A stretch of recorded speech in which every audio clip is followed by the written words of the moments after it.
10 days ago, Chuck Norris posted a video on social media, sparring in Hawaii on his 86th birthday, throwing punches full of energy, grinning at the camera. The caption read, "I don't age, I level up." Today, he is gone. Chuck Norris, the man who was literally too tough to die, the man who became a walking myth, the man whose name became a punchline and a legend at the same time, passed away on Thursday morning, March 20th, 2026, surrounded by his family in Hawaii. He was 86 years old. And I want to talk about why this one actually hurts. Let's be real for a second. A lot of people in younger generations know Chuck Norris, primarily from memes. Chuck Norris doesn't do push-ups. He pushes the earth down. Chuck Norris counted to infinity. Twice. And yeah, those are funny. But behind every legend, there's a real story. And Chuck's real story is honestly more impressive than any joke. He was born Carlos Ray Norris on March 10, 1940, in Ryan, Oklahoma. His childhood was not easy. His father was largely absent, an alcoholic who left the family early. Chuck grew up poor, quiet, and by his own admission, deeply shy. He was not the kind of kid you'd look at and think, "The guy is going to become one of the most famous action stars in history." At 18, he joined the United States Air Force. That decision changed everything. It was while serving in the Air Force that Norris was stationed in South Korea, and it was there that he discovered Tang Soo Do, a Korean martial art. He became obsessed. He trained relentlessly, and he had a natural gift. By the time he returned to the United States in 1962, he wasn't just a serviceman. He was a martial artist. He went on to earn black belts in multiple disciplines: Tang Soo Do, Brazilian Jiu-Jitsu, Judo.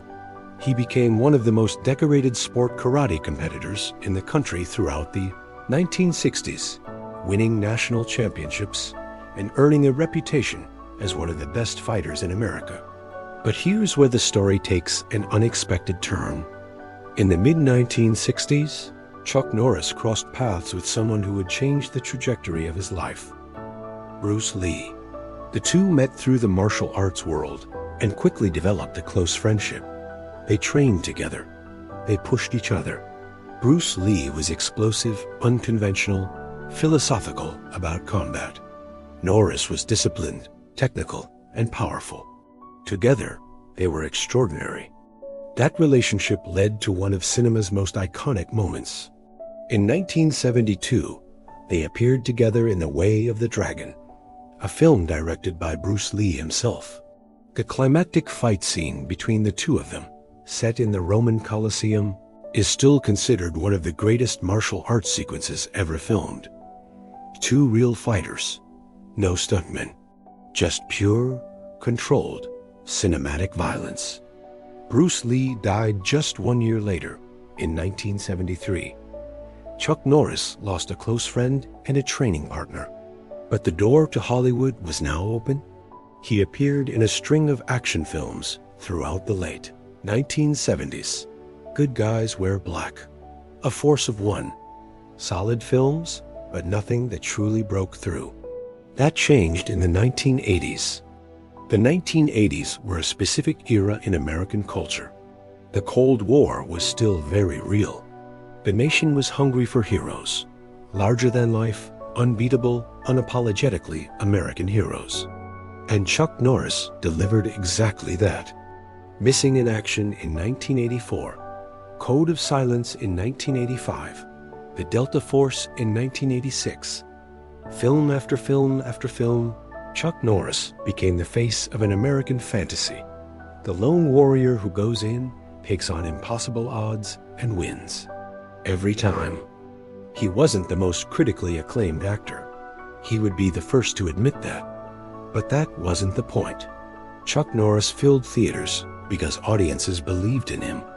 There was something authentic about the way he moved, the way he fought, the way he carried himself on screen. This wasn't choreography for its own sake. This was a real fighter pretending to be a movie character, and everyone could feel the difference. By the end of the decade, he had a star on the Hollywood Walk of Fame.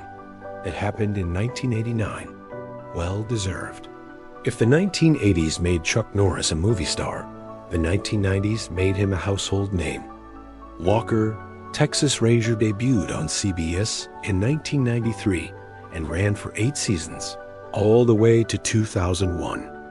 Norris played Cordell Walker, a Texas Ranger who solved crimes, protected the innocent, and delivered roundhouse kicks to bad guys with surgical precision. The show was watched by millions of families every single week. It became something of a phenomenon. Not just popular, beloved. People didn't just watch Walker. They admired him. He was moral. He was principled. He was consistent. In an era where pop culture was getting increasingly complex and morally ambiguous, Walker was refreshingly simple. He was the good guy, and the good guy always won. In 2010, appropriately, Chuck Norris was made an honorary Texas Ranger, not a character, an actual Texas Ranger. Life imitating art doesn't get more perfect than that. In recent years, Chuck Norris had stepped away from acting. He'd had his run, and he seemed at peace with that, but he never stopped living. He remained active on social media, stayed in shape, and kept training. The last few years had brought real personal loss, though. In 2024, his mother passed away. Then in December of 2025, his first wife, Diane Hollikick, the mother of some of his children and a significant part of his early life, also died. And now, on March 20th, 2026, Chuck himself is gone. His family says the passing was sudden. They've asked for privacy around the circumstances. What they did share is this, and I think it's worth reading in full. It is with heavy hearts that our family shares the sudden passing of our beloved Chuck Norris. He was surrounded by his family and was at peace. He lived life with faith, purpose, and an unwavering commitment to the people he loved. Faith, purpose, commitment. That's a pretty good summary of an 86-year life.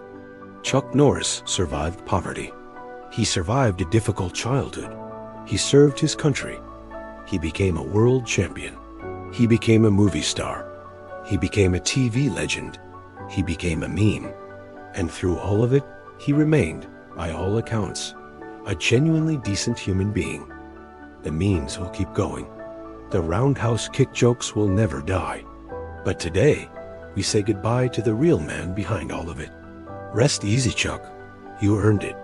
If this video meant something to you, subscribe and hit the bell. We cover stories like this with the respect they deserve. And drop a comment below. What's your favorite Chuck Norris memory? See you in the next one.